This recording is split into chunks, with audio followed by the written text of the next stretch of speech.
மதுரை மாநகராட்சி பகுதியில் உள்ள வணிக கட்டிடங்கள், நிறுவனங்கள், மண்டபங்கள், விடுதிகள், மருத்துவமனைகள் மற்றும் வீடுகளுக்கான சொத்து வரி வசூல் தொடர்பாக 2022 முதல் 2024 ஜூலை 31 வரையிலான காலகட்டத்தில் ஆய்வு நடத்திய போது அதிகாரிகளின் பாஸ்வேர்டுகளை முறைகேடாக பயன்படுத்தி வரி முறைகேடு செய்தது ஆய்வில் தெரியவந்தது. இந்த வழக்கானது மத்திய குற்றப்பிரிவுக்கு மாற்றம் செய்யப்பட்டு வழக்கு பதிவு செய்யப்பட்டது.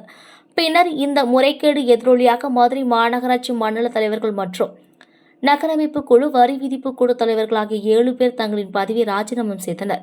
இதையடுத்து மாநகராட்சி வரி முறைகேடு வழக்கில் மேயரின் கணவர் பொன்வசந்த், மாநகராட்சி வரி விதிப்பு குழு தலைவர் விஜயலட்சுமியின் கணவர் கண்ணன், ஒப்பந்த ஊழியர்கள், உதவி ஆணையாளர் என மொத்தமாக 26 பேர் கைது செய்யப்பட்டனர். பின்னர் மாநகராட்சி மேயர் இந்திராணி பொன்வசந்தும் தனது பதவியை ராஜினாமா செய்த நிலையில் கடந்த 3 மாதங்களாக மாமன்ற கூட்டம் நடைபெறாத நிலையில் மேயரும் நியமிக்கப்படவில்லை. இதனிடையே சென்னை உயர்நீதிமன்ற மதுரை அமர்வில் மதுரை மாநகராட்சி மாமன்ற கூட்டத்தை நடத்த கோரி வழக்கு தொடரப்பட்ட நிலையில் அரசு தரப்பில் 10ஆம் தேதி மாமன்ற கூட்டம் நடத்தப்படும் என தெரிவிக்கப்பட்டது. இதையடுத்து 3 மாதத்திற்கு பின்பு மதுரை மாநகராட்சியின் பட்ஜெட் மாமன்ற கூட்டம் இன்று மேயர் நாகராஜன் தலைமையில் நடைபெற்றது. கூட்டம் தொடங்கியதுடன் அதிமுக மாமன்ற உறுப்பினர்கள் முல்லை பெரியாறு கூட்டு குடிநீர் திட்டத்தை அவசரமாக தொடங்கி வைத்து கண்டித்து மாமன்ற கூட்டத்தில் முழக்கங்கள் எழுப்பினர்.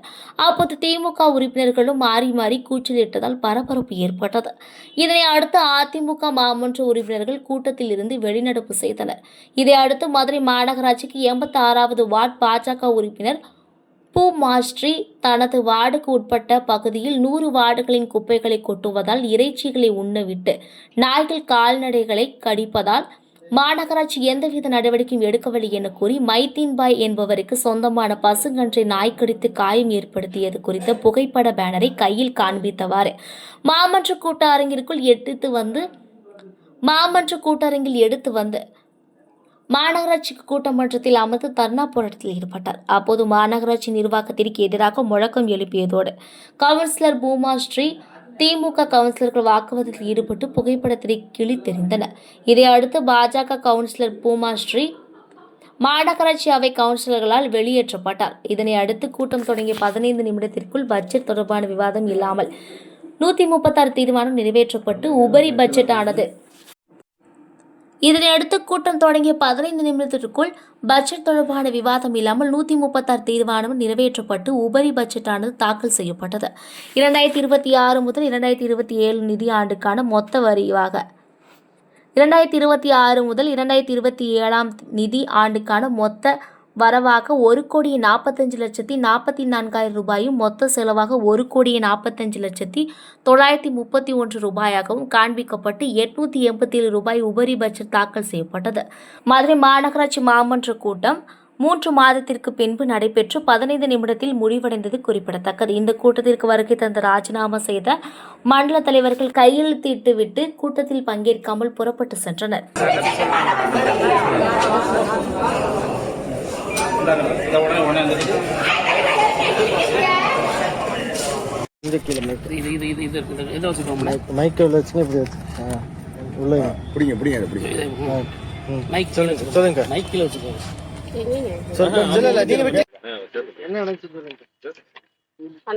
இந்த 4 வருஷமா என்னோட வார்டுல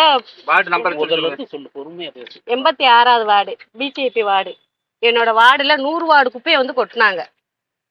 கொட்டினோடனே நாங்கள் போய் தர்ணால இருந்தோம். மண்டல போரில் போய் தர்ணால இருந்தோம். அள்ளி போட்டு தர்ணால இருந்தோம். ஆஃபீஸில் எல்லாமே தெரியும், மீடியாக்காரங்களுக்கே தெரியும். திருப்பி நாங்கள் எல்லாம் நடவடிக்கை எடுக்கிறோம்னு சொல்லிட்டு திருப்பி அதே குப்பையை வந்து அங்கே கொட்டுறாங்க. மாட்டு இறைச்சி, ஆட்டு இறைச்சி, கோழி இறைச்சி எல்லாத்தையுமே வந்து கொட்டுறாங்க.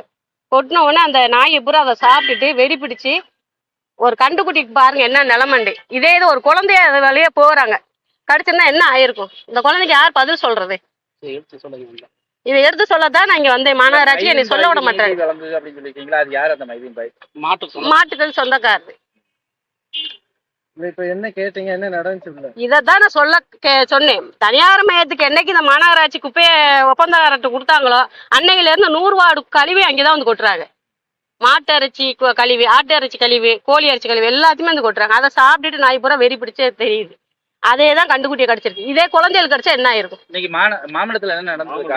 அதத்தான் சொல்ல வந்தோம். நீதி கேட்டு நான் உட்காந்தேன் தருணால.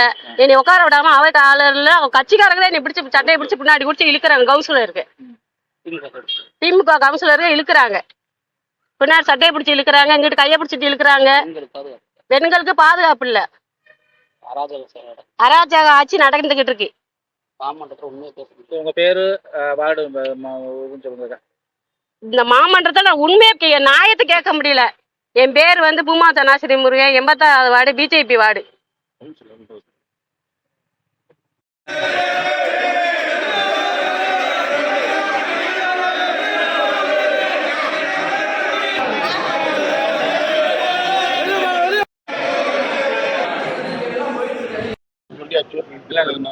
சார், இப்ப வந்து பெரியார் கூட்டுக்குழு திட்டம் வந்து முதலமைச்சர் வந்து தொடங்கி வச்சாரு. 7ஆம் தேதி, டிசம்பர் 7ஆம் தேதி. இன்னைக்கு 1.5 மாசம் ஆச்சு. எங்க இதுல முக்காவாசி வார்டுகளுக்கு தண்ணி, பெரியார் கூட்டுக்குழு திட்டம் தண்ணியே வரல. நாங்க இதே மாமன்றத்துல வந்து பல தடவை சொன்னோம், 100 வார்டுகளையும் தண்ணியை சரி பண்ணிட்டு முதலமைச்சரை கூட்டு வந்து திறக்க விடுங்க. ஏன்னா அப்பயே சொன்னாங்க 20 வார்டுக்கு மட்டும் வச்சுட்டு முதலமைச்சரை கண் தொடக்க போறோம். ஏன்னா எலெக்ஷன் வர்றதுனால மக்களை ஏமாத்துறது. இப்ப எங்களுக்குலாம் தண்ணியே வரல. இந்த மாதிரி படு மோசடி நடக்குதுங்க. இன்னைக்கு அஜெண்டாவையும் பட்ஜெட்டையும் ஒரே நாள்ல வைக்கிறது தப்பு. அப்ப எதைத்தான் விவாதிக்கிறது? பட்ஜெட்டை எங்க கையில கொடுக்கல, அஜெண்டாவை நேத்து தான் கொடுக்குறாங்க. அதுல 130 அஜெண்டா இருக்கு. அப்ப அதை விவாதம் பண்ணணும்லங்கள. அவர் வாட்டு வந்து கட ஆரம்பிக்கிறாங்க. திருப்பி அப்படியே பட்ஜெட்டை தாக்கல் பண்றாரு. அப்புறம் எப்படி நம்ம மக்கள் பிரச்சனை பேசுற? 4 மாசம் கழிச்சு ஒதுக்கல, 4 மாசம் கழிச்சு கூடுது. 4 மாசம் கழிச்சு கூடுது. என்ன கூடுறது? திருப்பி நாங்க வந்து மக்கள் பிரச்சனை பேசணும். ஆளுங்கட்சிக்காரங்க எப்படி எங்களை வெளியேற்றினாங்க நீங்களே பார்த்திருப்பீங்க. அஜந்தாவை மட்டும் ஃபைல் பண்ணியா நாங்க இருக்கோம், இல்ல பட்ஜெட்டை மட்டும் ஃபைல் பண்ண இருக்கோம். ரெண்டையும் ஒரே நாள்ல வைக்கிறது இந்த மாநகராட்சியில் அதிசயம். இங்க பாருங்க, இந்தியாவில எந்த மாநகராட்சியிலும் மேயரு, துணை மேயரு, மண்டல தலைவர் எல்லாமே இருந்தது. இங்க மட்டும் தான் இருக்கு. இன்னைக்கு 67 பேர் திமுக இருக்காங்க. யார் 2 பேரை மேயர் ஆக்கியிருக்கலாம், என்ன பண்ணிருக்கோம்? எதுவுமே இல்லையே. இன்னைக்கு 4 மாசம் நாங்க மக்கள் பிரச்சனை பேச வந்திருக்கோம். திடீர்னு இங்க வந்த பிறகு பட்ஜெட்டையும் தாக்கல் பண்றாங்க. இது இந்த ஒரே நேரம். அப்புறம் எதை பேசுறது, என்ன பண்றது? வெளிநடப்பு இன்னைக்கு தாங்க பண்றோம்னா, வெளிநடப்புல மக்களை பத்தி பேச விடலையே ஆளுங்கட்சி. எங்களை வெளியே போய் சொல்லி டாட்டா காமிக்கிறாங்களே. நீங்க தான் பாத்தீங்க, வெளியே போய் சொல்லுங்க. இப்ப நீங்க அதெல்லாம் பண்ணாதீங்க போன்னு சொல்லி கைத்தட்டி கூச்சல் போடுறாங்க. எங்களை எதிர்த்து பேச விட. நான் என்ன கேட்டேன், முதலமைச்சர் வந்து தொடங்கின திட்டம், டிசம்பர்ல தொடங்கின திட்டம் இன்ன வரைக்கும் தண்ணி வரல. அதுக்கு சொல்லுங்க அப்படின்னு கேட்டேன். தார் சாலைகள் மட்டும் இல்ல, சிமெண்ட் சாலை எதுவுமே விளங்கல. எதுவுமே தரமற்ற ரோடு தான் அது. அதே மாதிரி சாக்கடை கலந்து போகுது, தண்ணி வரல, குப்பை பயங்கர பிரச்சனை. கொசு இப்ப இந்த டைம் வந்து கொசு மருந்து அடிக்கிறது. ஆமா, டெங்கு பிரச்சனை. இப்ப எனக்கே கொஞ்சம் குணம் இருக்கு. எங்களுக்கு எது டெங்கு இருக்கா நாங்களாம் போய் செக் பண்ண வேண்டிய. எலெக்ஷன் வச்சு புது மேயர் எல்லாம் தேர்ந்தெடுத்து மக்களுக்கு நாங்க உரியதை செய்வோம்.